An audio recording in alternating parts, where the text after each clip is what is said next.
I'm good. Yeah. So I guess it's been a year since my grandmother passed. I mean, I feel like when I talked to you last time, probably I was I was happy, but I wasn't like, I think I was going through the grief stage. And that's what I tell people. There's a stage where you're just grieving and it takes time. I don't, I tell people like, grief's not like you wake up and you're all better with it. Like you have to deal with it. I mean, there was weeks where I would just cry, but then I was like, well, she wouldn't want me to keep crying. So I got over it like with crying, but it took like at least I would say end of December, 6 months probably, because I do remember Christmas Eve was horrible. I think uh like just the whole day I just cried because I think when someone's so a part of like a holiday and they're not there anymore, it's like, okay, what am I supposed to do? And like, how am I supposed to act? And like, you just lose that.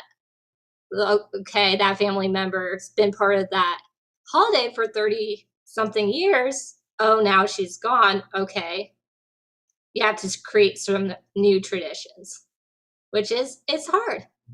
But I tell people if you can't get past the grief, then it's always good just to get into a grief group, which I did I think really so as early. well, because what you go through is because you and I can go through a grieving period, and it takes me Yeah. 6 months, it takes you 1 year, it takes you longer, it takes me longer.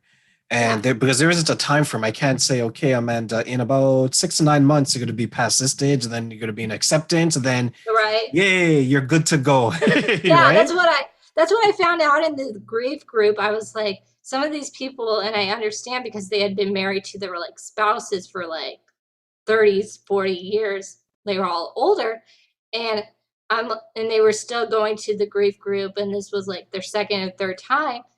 And so it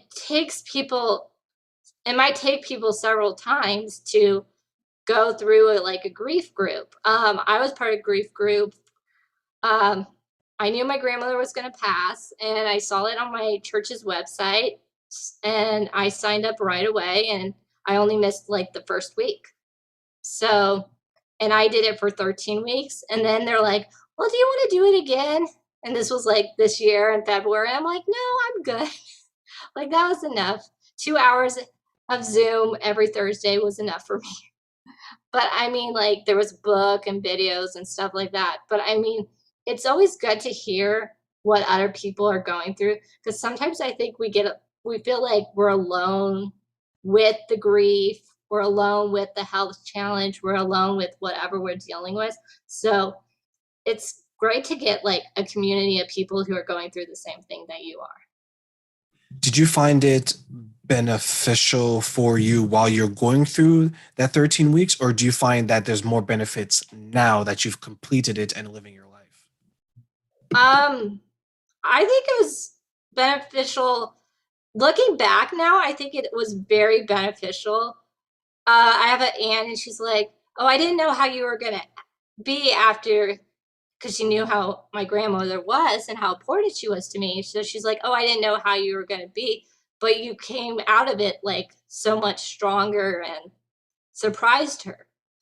And I mean, looking back now, I'm so glad that I did that because, like, I don't know if I would have be doing the things I'm doing now if I hadn't gone through that grief group. And I was like, oh, I'm going to do the grief group. I'm going to commit to doing it. And I committed to doing it. And sometimes you just have to commit to doing things in life that you don't really want to do, but you do it anyway. But now looking Sir. back a year later, I could see how beneficial it was.